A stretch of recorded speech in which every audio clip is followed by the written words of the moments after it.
Welcome to Hours of Service, the Rules. This module introduces the Hours of Service regulations, explains duty statuses and the rules around the 30-minute break. Carrier and driver responsibilities in complying with these regulations will also be outlined. When you complete this module, you will be able to describe the basic limits outlined in the Hours of Service regulations. Explain your responsibilities in following the Hours of Service regulations. Explain the rules regarding the 30-minute break. Select Start to continue. When do the regulations apply? You can look at the HOS regulations as having two parts: the rules that cover how much time you can work, and the ELD or paper-based logbook, where you record your duty status and make sure the rules are applied. Commerce refers to the buying and selling of goods and services. The regulations apply to a commercial motor vehicle that is involved in interstate commerce and weighs, including any load, 10,001 pounds or more. Interstate commerce and has a gross vehicle weight rating or gross combination weight rating of 10,001 pounds or more, or interstate or intrastate commerce and is transporting hazardous materials in a quantity requiring placards. Note, if you are alternating between intrastate and interstate commerce, you must indicate all driving time on your daily log. This accounts for all on-duty time for the prior 7 or 8 days preceding an interstate movement. If your truck is empty, your truck is still considered to be in commerce because it is being used to support a business. You are still expected to follow the applicable regulations. Henry is involved in interstate commerce because he is traveling through multiple states. Select the links to see more information on interstate and intrastate commerce.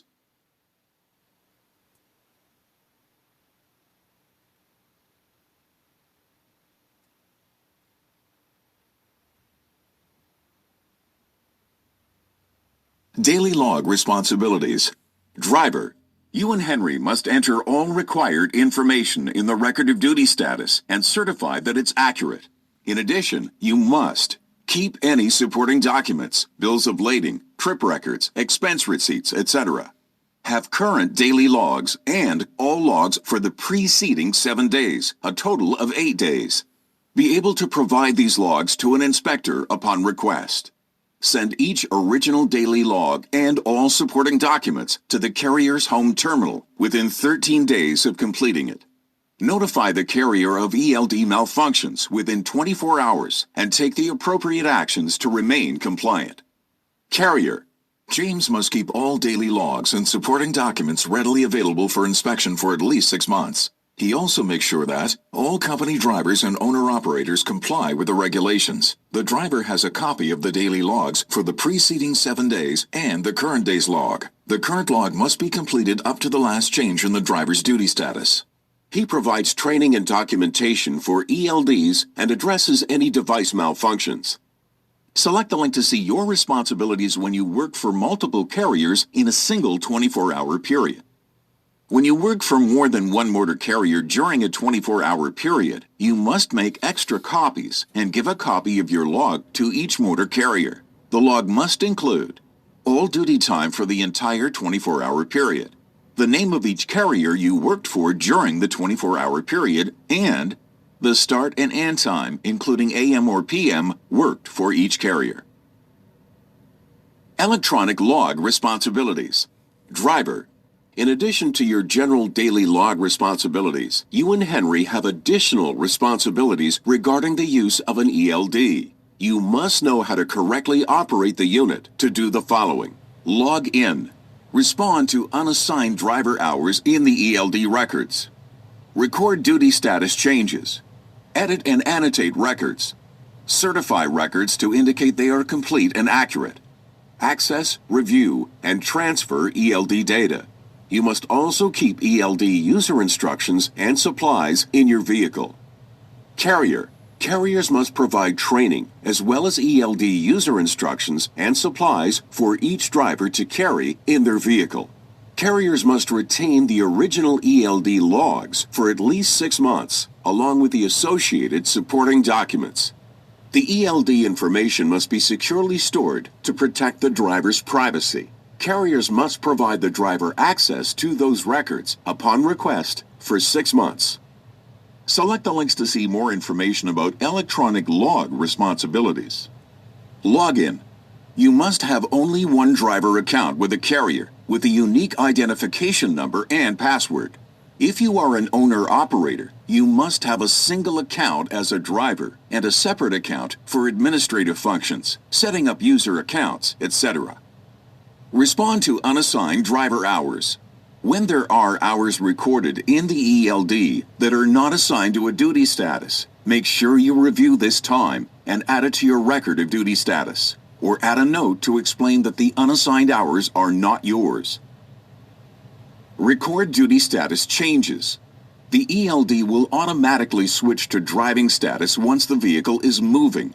However, you must know how to change your status once you have stopped driving. Edit and annotate records. You must know how to edit and annotate your records. When you make an error in your record of duty status, you can make an edit, but you then have to add an annotation explaining why the edit was made. You may not edit or change driving time, ELD malfunctions, intermediate log, vehicle engine power up and shutdown, and driver logins and logouts. Certify records. You must know how to certify your record of duty status, which states that it is correct and true. Once you certify a record, it may not be edited again. However, your fleet manager may make an edit, and in that case, you will have to check the edit or annotation and then certify it again. This process protects you from having your record of duty status edited without your knowledge. Access, review, and transfer ELD data. You must be able to access data from your ELD, review it on the ELD display, and/or print out the information. During a roadside inspection, you must know how to transfer your ELD data by email or through a Bluetooth connection to an inspector upon request. Checkpoint compliance. Answer the following questions to see what you have learned so far.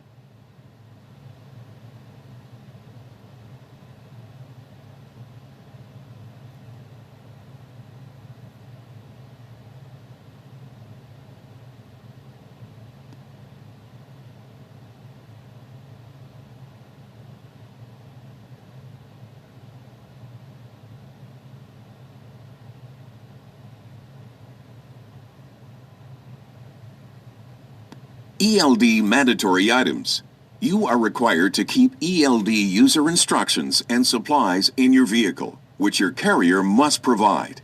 These include your printed or electronic ELD user manual, a printed or electronic instruction sheet for transferring hours of service records to safety officials, a printed or electronic instruction sheet on reporting ELD malfunctions and record-keeping procedures during ELD malfunctions, a supply of paper tracking forms, grid graphs for at least 8 days in case of an ELD malfunction. As you complete your daily inspections, make sure you check for these items as well. Handling ELD malfunctions. Like all technology, your ELD device may malfunction at some point. You may see an error message or other notification. ELDs are required to detect malfunctions related to power, data synchronization, missing data, timing, positioning, data recording, data transfer, and unidentified driver records. The ELD will tell you when these events have occurred and whether the event has been cleared.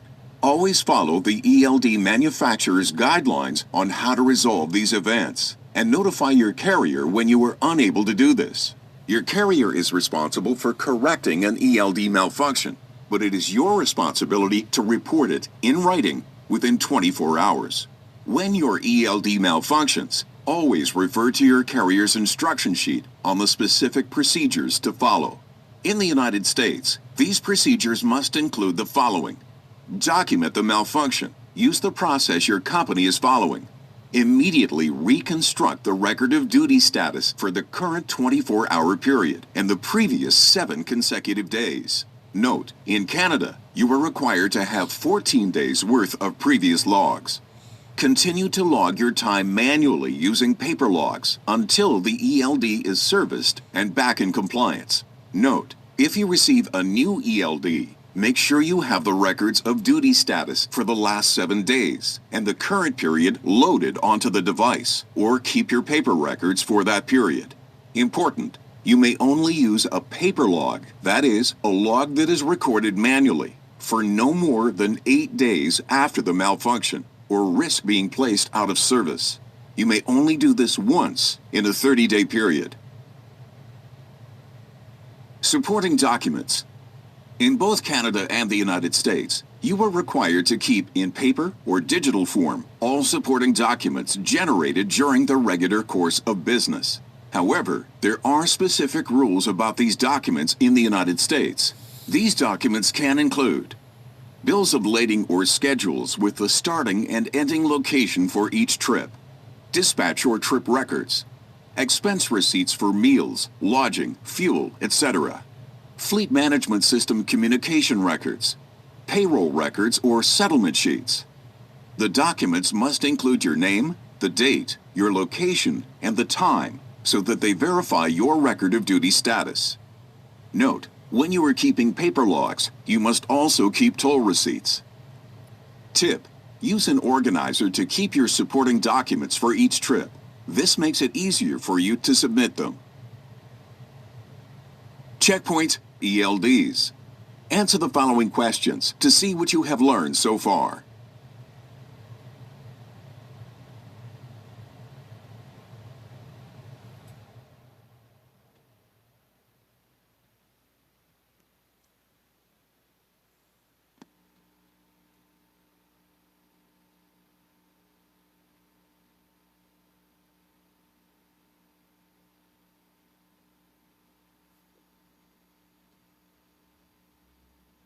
Duty status limits. Hours of service regulations measure one day as a 24-hour period. Each day, you will always have 3 types of duty status. On-duty time, 14 consecutive hours. The 14 consecutive hour duty period begins when you start any kind of work after 10 consecutive hours off duty. After 14 hours, you cannot drive again until you have been off duty for another 10 hours. You can perform other duties as long as you don't drive. Driving time, 11 total hours. During the 14 consecutive hour duty period, you may drive for up to 11 total hours. Once you have reached that limit, you must go off duty for 10 consecutive hours before driving again. Off-duty time, 10 consecutive hours plus a 30-minute break after 8 hours of driving. Along with the 10 consecutive hour rule, you must take breaks as you drive so you are not driving continuously for 11 hours. If you use a sleeper berth during your off-duty time, it must be recorded separately on the daily log. You must take a 30 consecutive minute break after driving for a period of 8 hours. You do not have to take the break to remain on duty only when you wish to keep driving.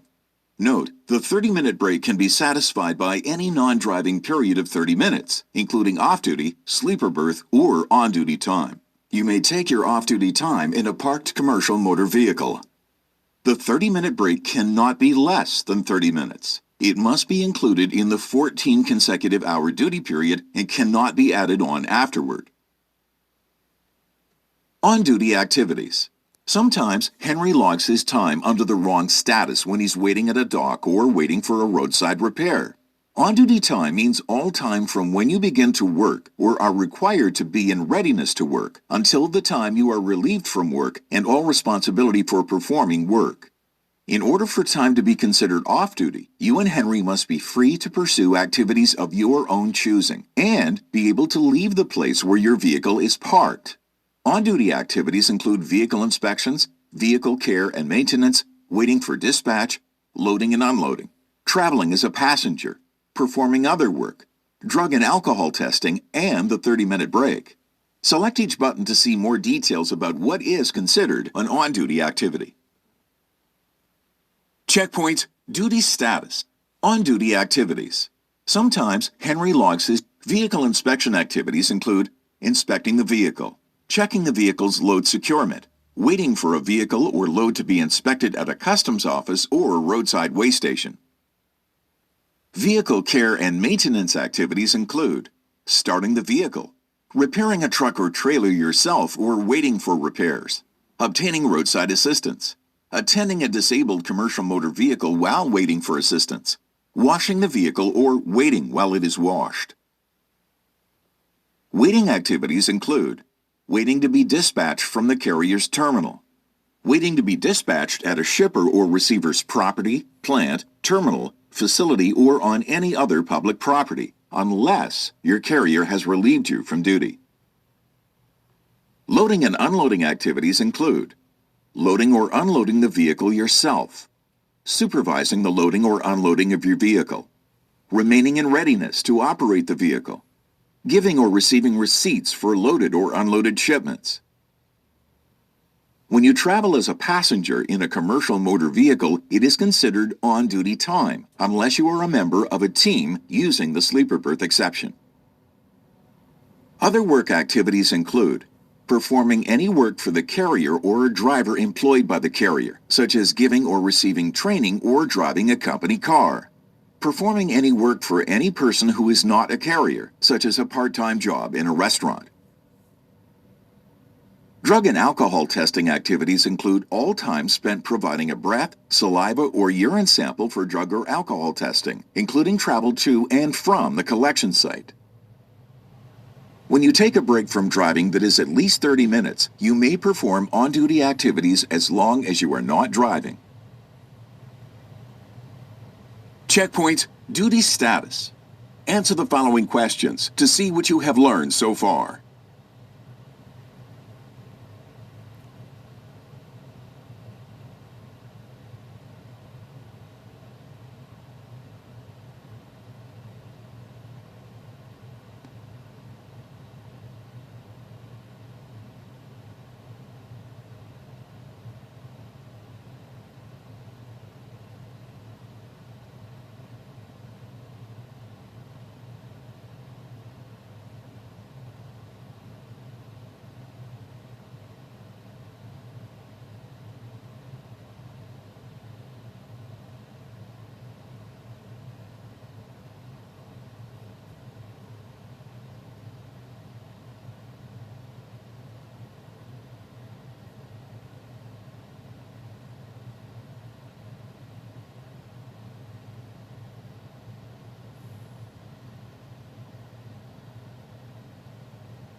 The 30-minute break. According to the FMCSA, research has found taking a break from driving can significantly lower your risk of an incident in the hour following that break. Any type of break from driving is beneficial, whether you spend it off-duty or on-duty, by completing other non-driving activities. Because of this research, the hours of service rule includes a 30-minute break that must be taken after you have reached 8 hours of driving time if you wish to continue to drive. The 8 hours does not have to be consecutive. In addition, the break is counted as part of your 14 consecutive hour on-duty period. The driver does not get 14 hours of on-duty time in addition to the 30-minute break. Rather, the break is taken out of the driver's 14 available hours. The break must be at least 30 consecutive minutes. Splitting your 30-minute break into 2 shorter periods will not qualify. Short breaks of fewer than 30 minutes will be included as part of your 8 driving hours. The break can be satisfied by any non-driving activity. You may spend it off-duty, in your sleeper berth, or on-duty but not driving. You may remain on duty past the 8th hour. You do not need to take a break to remain on duty as long as you do not drive until you have taken the 30-minute break. Select the links to see this scenario in a daily log and a sample violation of the rule.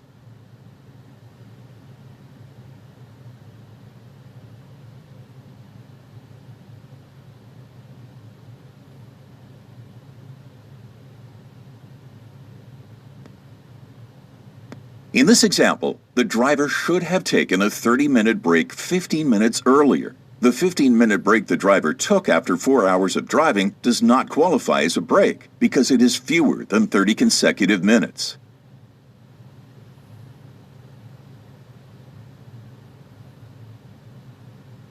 Using the 30-minute break. You do not need to drive for 8 hours before you take a break. Let's look at the example shown here.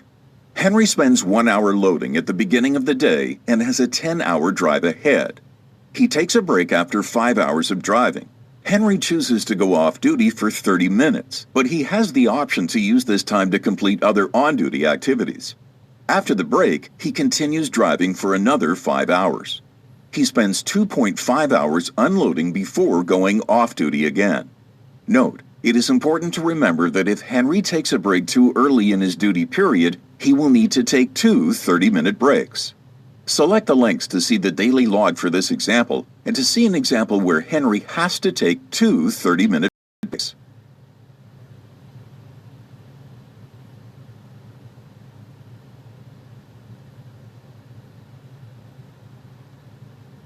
In this example, Henry spends 2 hours on duty, drives for 2 hours, and then takes a 30-minute break. After that break, he drives for 8 hours. He only has 1 more hour until his destination, but he must now take another 30-minute break before he can keep driving. He decides to use this break period to complete other on-duty activities. Off-duty time in the passenger seat. Resting in a parked commercial vehicle can be counted as off-duty time. This off-duty time can count towards your 30-minute break, as long as it is at least 30 consecutive minutes. However, traveling in a moving commercial vehicle is always considered on-duty time, unless you are part of a team. When you are driving as part of a team, you may rest up to 3 hours in the passenger seat of a moving commercial motor vehicle under the following conditions. This rest must take place immediately before or after 7 consecutive hours in the sleeper berth. Any time after the 3 hours is logged as on duty, not driving. This lets team drivers keep the truck moving by having one driver operate the vehicle for 10 hours, including the 30-minute break, while the second driver can have a full rest period without having to stay in the sleeper berth for 10 straight hours. Checkpoint, the 30-minute break. Answer the following questions to see what you have learned so far.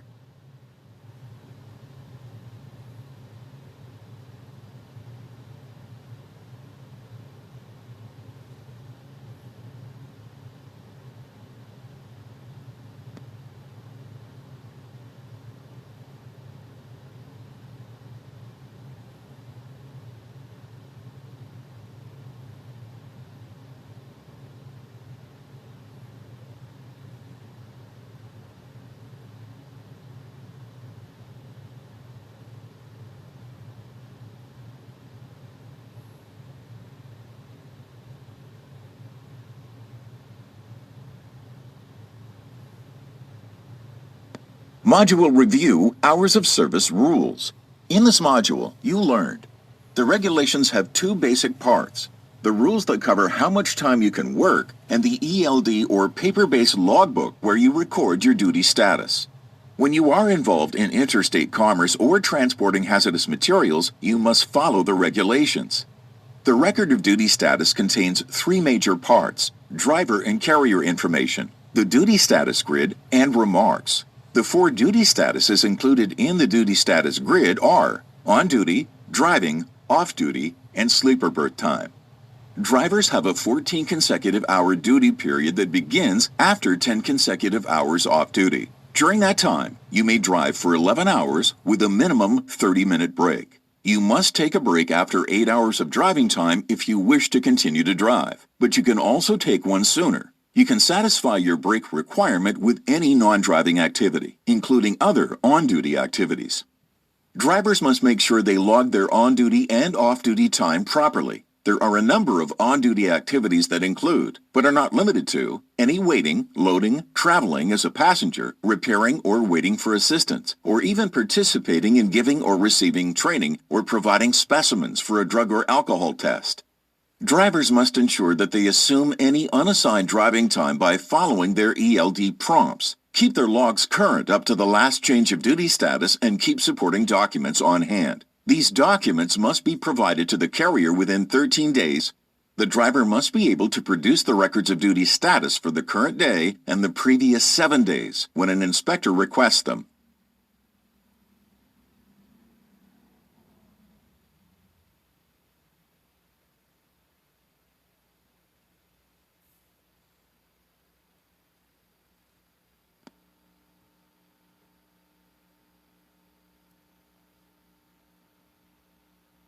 Module Review Hours of Service Rules. In this module, congratulations! You successfully completed Hours of Service, the rules. You will now be able to describe the basic limits outlined in the Hours of Service regulations. Explain your responsibilities in following the Hours of Service regulations. Explain the rules regarding the 30-minute break. Select Take the Final Test to complete the final test for this module. Select the X at the top right to exit the module and take the test later. Select